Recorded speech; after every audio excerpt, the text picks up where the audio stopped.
Ubisoft stepped on a cultural landmine by blackwashing Assassin's Creed Shadows. And maybe other YouTubers aren't going to use that term, but that's what it is. We're going to call it what it is. It is blackwashing, and it's something that's permeating the entire culture. You can't turn on the TV without a black protagonist with a female sidekick, or the female protagonist with the black male sidekick. Either way, it's just kind of how it works. I mean, Star Trek is now just like blacks in space. Doctor Who is now blacks in time. And the samurai culture is now blacks in Japan. it's nonsensical, and everybody laughed about it. But it seems like it's an anti-Asian racist thing. And these people are really being outed as racist on Twitter. And I can't believe what I'm seeing based on an interview that was given by Ubisoft. It really comes back to just the power of exactly what's happening. And this Stone Toss comic, before we get into it, really said it all. And there's a reason this is a meme now at this point. Behold our newest ad campaign. Tasty. And the executive says, "Are you sure this will help us sell more burgers?" And then they go, "Burgers?" And that's exactly what Ubisoft's attempting to do here. It's very clear that these people at this company have been influenced by the DEI, ESG agendas that have been perpetuated by different groups like Black Girl Gamers. They're a consultancy group. They're not a gaming group. They're a consultancy firm that harasses companies into putting black protagonists into their games. There is Sweet Baby Inc., another consulting group which harasses developers into putting black protagonists into their games. And they shake these companies down. This is nothing new under the sun. It's just kind of newer to gaming. This is what Jesse Jackson and Al Sharpton made their livings doing. If you look up those political figures, if you're younger and don't know, those guys in the 80s and 90s just shook people down, and basically you had to pay them off, or they'd go brand you a racist to the media. And that's exactly what these companies are doing these days on a smaller scale. So we're trying to fight the censorship in gaming right now. And this is the Free Stellar Blade petition by Mark Kern Grums. I've been, of course, supporting this over the last few weeks.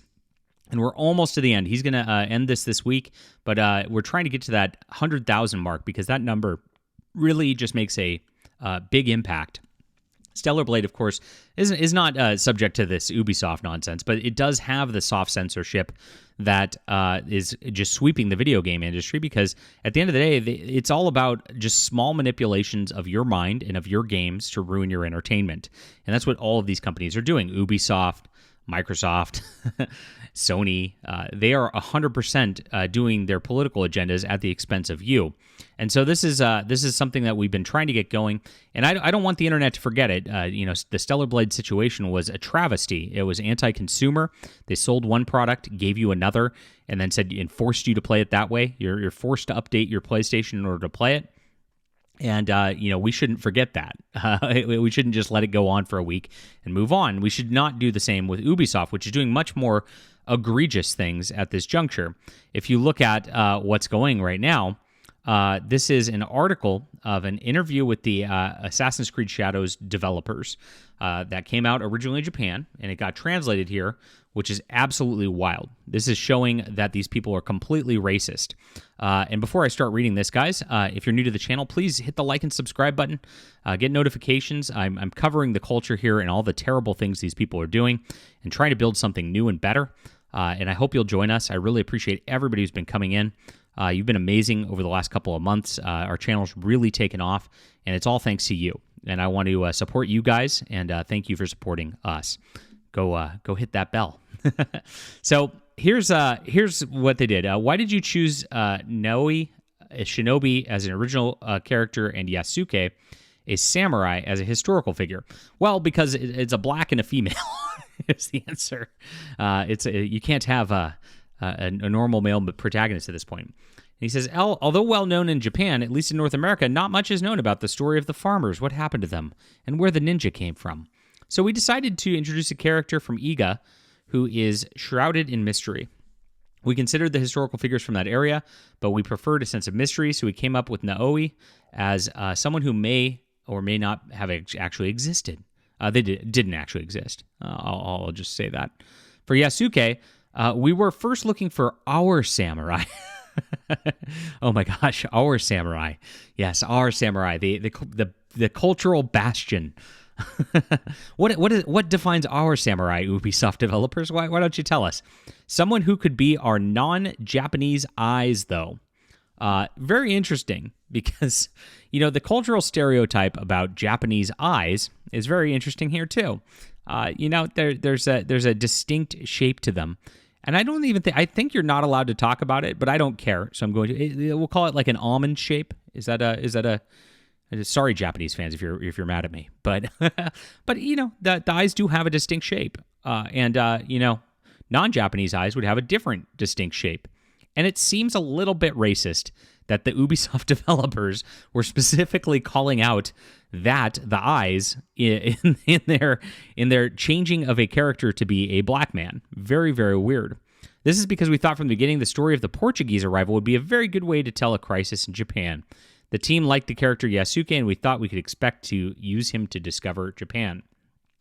Now, the media has been going out, and of course, they have their stuff saying that they're freeing Japan from oppressors.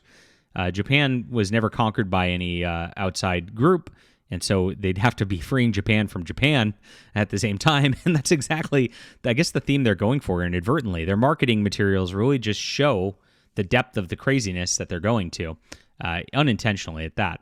We thought that starting a samurai already in Japanese society would make for a very interesting and intriguing character who has also concepts that we don't necessarily know about. And remember, this guy was never a samurai for real. It would, that's the lie they're telling about history, and it would arouse our interest and what happened to him. Starting as a character who's already rooted in history, except for the samurai part, and we will be starting to find out something happens around him which tickles our curiosity. Oh, they're tickled, all right. This is really, it's a fetish, let's be honest. These people are obsessed with black people on the level where it's kind of creepy. I'm just going to, again, call it like it is here. That's what Ubisoft's doing here. We thought that if both come together, they would make a cool team. Yeah, it's a strong female lead and a black man. Gosh, that's what a winning and original team. Complementing each other in terms of storytelling, physique, and family background. Well, the internet got a hold of this, and they're like, holy crap. Always thought PC culture was always focused too much on certain races rather than the other races out there. Damn straight they are. Non-Japanese eyes. Oh, no. This Asian man is like, this is pretty offensive. And everybody's talking about this right now. For Yasuke, we were looking around. They also deleted, there is clearly iconic samurai. He's not an iconic samurai, and that's what got deleted in the English translation because they knew that would stir up a controversy right there. They might want to tone down the mention of Yasuke. Interesting, they didn't need eyes that were non-Italian or non-Native American or non-French or non-Syrian, non-Irish, non-African American, non-Spartan, or non-Egyptian. The eyes they need are non-Japanese. Another example to toss on the pile. Oh my gosh, it is, and that's always the one thing I've been trying to impart upon everybody.